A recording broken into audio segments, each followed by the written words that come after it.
TR through the Voice of Turkey link. Please note that transmissions broadcast between 2300 and midnight UTC and between 0400 and 0500 UTC have been pre-recorded. Our email address is englishdesk@trt.net.tr. Following the news and the review of the Turkish press, the Voice of Turkey will present the feature program Tell Me About Islam and Question of the Month.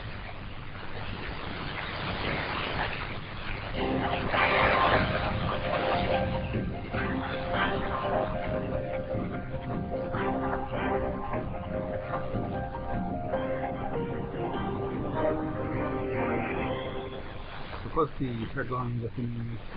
President Recep Tayyip Erdogan has arrived in Somalia on the third and last leg of his East Africa tour, during which he is expected to open Turkey's embassy in the Somali capital, Mogadishu. President Recep Tayyip Erdogan has already assumed de facto political responsibility following his direct election in 2014, Prime Minister Binali Yildirim said on Friday. Turkey's relationship with Germany will not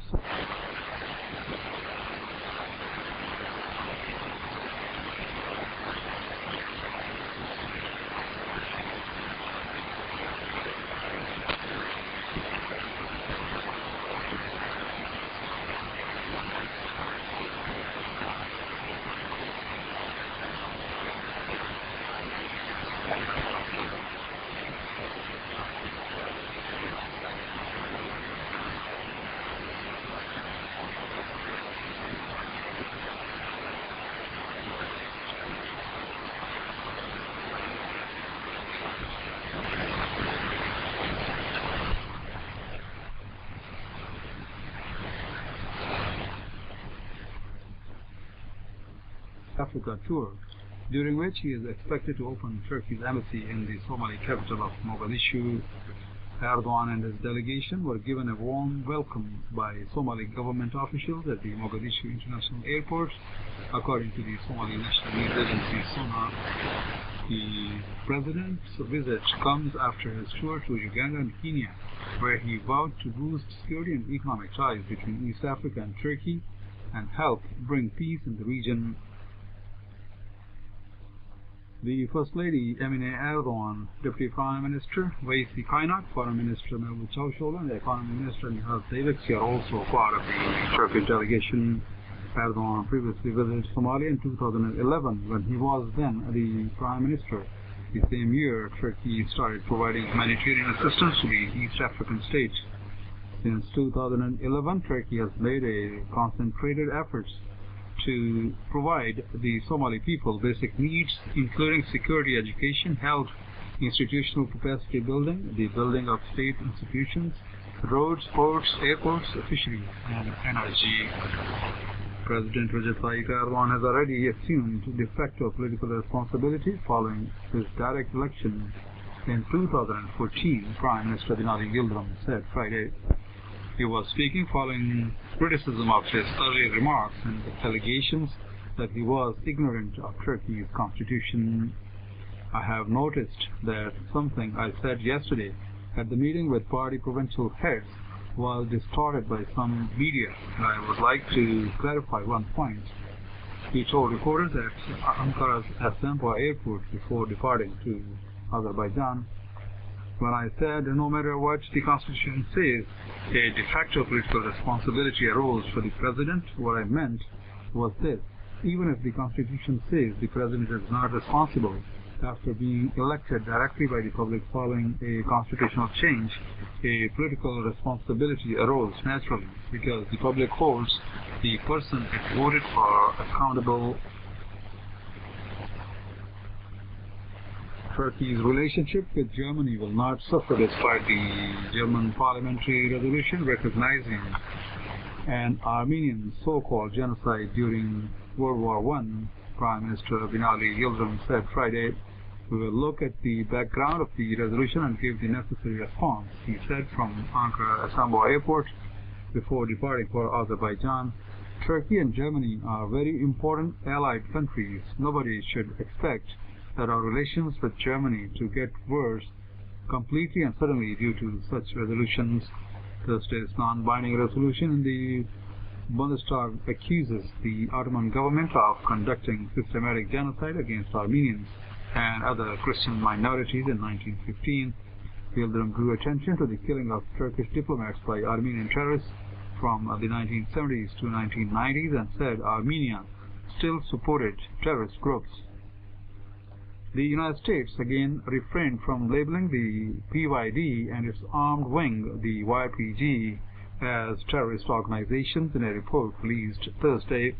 In its annual country account on terrorism, the State Department noted that Ankara considers the Syria-based Democratic Union Party PYD and its military wing, the People's Protection Units YPG, to be terrorist organizations, but did not follow suit.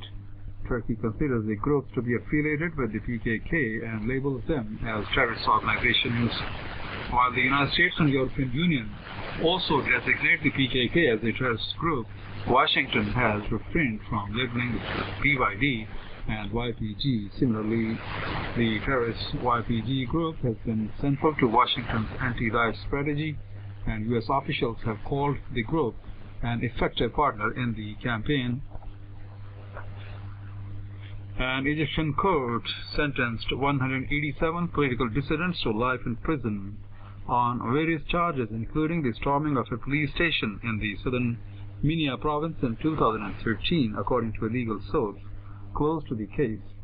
Khalid al-Komi, a lawyer for the defendants, told another agency that a military court in the southeastern Aswad province had sentenced on Thursday 187 supporters of former President Mohamed Morsi, who was ousted and imprisoned in a 2013 military coup.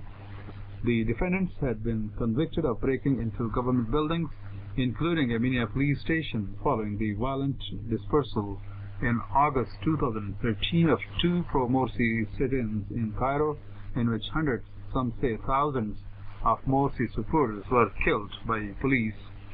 Today's sentences are only preliminary. Sentencing by Egyptian military courts is generally done in two stages, al-Komi explained.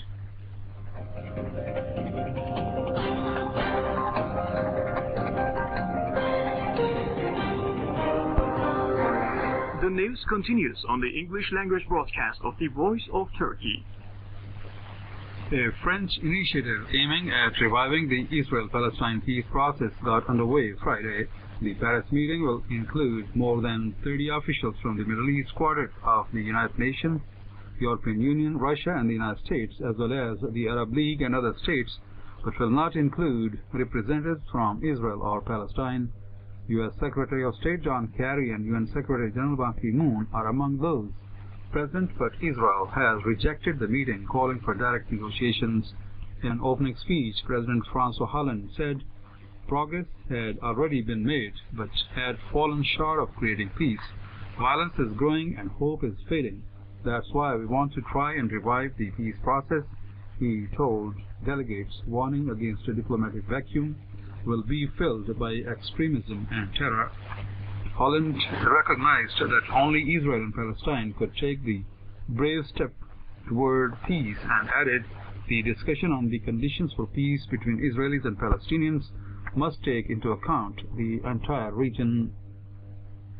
Hamas is dealing with all the region's political actors without regard to their ethnic or sectarian backgrounds, Musa Abu Marzouk, deputy head of Hamas's political bureau, said in an interview with another agency. Hamas has sought to prevent any conflict between the Palestinian people and Arab governments, including Egypt, Abu Marzouk said on the sidelines of a Wednesday meeting in Istanbul that brought together prominent Palestinian political figures. We are striving to eliminate any dispute between the Palestinians and any other Arab country, he said. In this regard, Egypt has priority as it holds the door out of Gaza via the Rafah border crossing. We went on to urge Egypt to reopen the crossing on a permanent basis. Israel sealed off the Gaza Strip after Hamas won Palestinian legislative elections in 2006. The Israeli siege on the territory was tightened in 2007 when the resistance movement took control of the coastal enclave.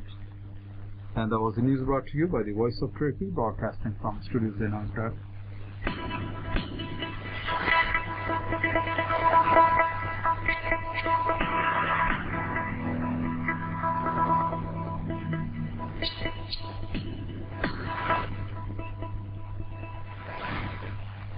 And now the Voice of Turkey presents a review of the Turkish press. Vatan headlines: Germany's decision is null and void in reporting